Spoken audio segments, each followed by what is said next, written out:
আলহামদুলিল্লাহ, বিসমিল্লাহ ওয়াসসালাতু ওয়াসসালামু আলা রাসূলিল্লাহ। মহান আল্লাহ তাআলার অশেষ রহমতে আমরা আজকে প্রথম সিয়াম সাধনার প্রথম দিন আজকে আমরা শেষ করলাম বলে আলহামদুলিল্লাহ। আসলে আল্লাহ রাব্বুল আলামিনের পক্ষ থেকে রমাদান মাসে যতগুলো নেকির কথা বর্ণনা হয়েছে, আল্লাহ নবী সাল্লাল্লাহু আলাইহি ওয়াসাল্লাম যতগুলো হাদিস যেভাবে বর্ণনা করেছেন, অনেক ফজিলতের। আল্লাহ নবী সাল্লাল্লাহু আলাইহি ওয়াসাল্লাম বলেছেন যে মান সামা ঈমানান ওয়া ইহতিসাবান, যে ব্যক্তি এই রমাদান মাসে আল্লাহর সন্তোষের জন্য ঈমানের সাথে আল্লাহর কাছে সওয়াবের আশায় সিয়াম সাধনা করবে, আল্লাহ তার জীবনের গুনাহ মাফ করে দেবেন। মানে সুবহানাল্লাহ। আর এই সিয়াম সাধনাটা এটা এমন একটা আমল, আল্লাহ নবী সাল্লাল্লাহু আলাইহি ওয়াসাল্লাম বলছেন যে আস-সাওমু জুন্নাতুন, আস-সাওমু জুন্নাতুন, যে রোজাটা হচ্ছে জাহান্নামের আগুন থেকে, কবরের আযাব থেকে বাঁচার জন্য ঢাল স্বরূপ। আর কি, আর হচ্ছে আল্লাহর হাবিব নবী সাল্লাল্লাহু আলাইহি সাল্লাম আরও বলেছেন যে সিয়াম সাধনাকারীর মুখে কিন্তু একটা গন্ধ হয় স্বাভাবিক। তো আল্লাহ নবী সাল্লাল্লাহু আলাইহি ওয়াসাল্লাম বলেছে এই গন্ধটা আল্লাহর কাছে প্রিয়, মিশক আম্বরের চেয়েও বেশি প্রিয়। সুবহানাল্লাহ। হরিণের কস্তুরী বা মিশক আম্বর এত সুগন্ধ, এটার চেয়েও বেশি প্রিয় হচ্ছে রোজাদারের, সিয়াম সাধনাকারীর মুখের গন্ধটা। তাহলে সিয়াম সাধনা কাজটা কতটা আল্লাহর কাছে প্রিয়। এই সিয়াম সাধনা এটা এমন একটা প্রিয়, আল্লাহর প্রিয় কাজ। সিয়াম সাধনাকারী যদি আল্লাহর কাছে দোয়া করে, আল্লাহ তার সে দোয়া কবুল করেন। বলেন সুবহানাল্লাহ। যত মানুষের দোয়া আল্লাহ কবুল করেন, তার মধ্যে সিয়াম সাধনাকারী একদম। সিয়াম অবস্থায় আল্লাহর কাছে দোয়া করলে আল্লাহ সে দোয়া কবুল করে। এই জন্য আমরা আমাদের শত ব্যস্ততার ফাঁকে মাঝে মাঝেই আমরা আমাদের এই কাজগুলোর মধ্যেই আমরা বেশি বেশি তাসবিহ তাহলিল করার চেষ্টা করব। এ মাসে কোরআন বেশি পড়ার চেষ্টা করব, কোরআনের তাফসীর বোঝার চেষ্টা করব, হাদিস জানার চেষ্টা করব। এই মাসটাতে আমাদের ট্রেনিংয়ের মাস। এই মাসটার ট্রেনিংয়ের মাধ্যমে খুব সুন্দরভাবে আমরা নিজেকে গড়ে তুলব, যাতে করে আগামী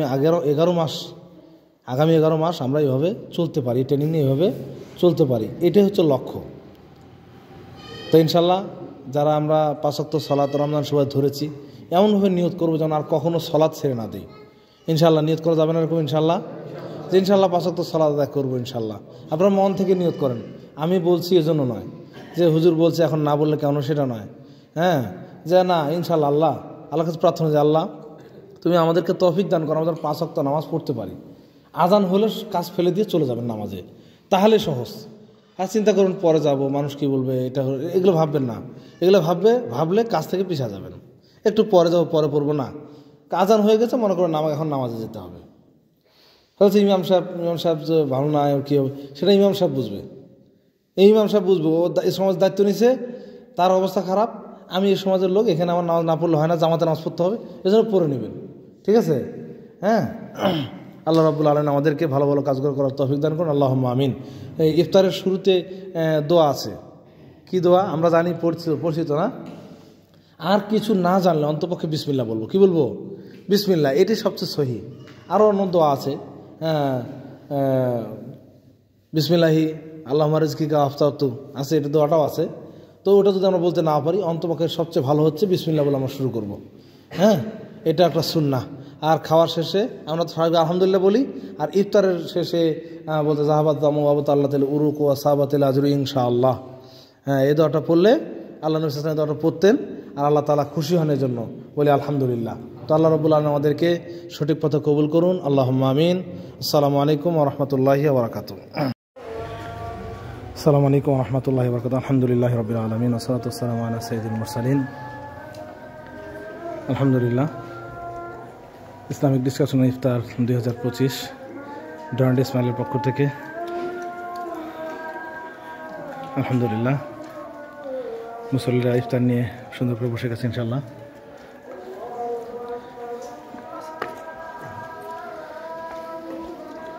আলহামদুলিল্লাহ আজান হয়েছে, ইফতার করছে আলহামদুলিল্লাহ। ইয়া রাব্বুল আলামিন, ডরান্ড ইসমাইলকে তুমি কবুল করে নাও, যারা ইফতার অংশগ্রহণ করছে আল্লাহ তুমি তাদেরকে কবুল করে নাও, আল্লাহুম্মা আমিন। ইয়া আল্লাহ তুমি সকলের নেক আশাগুলো কবুল করে নাও, আল্লাহুম্মা আমিন।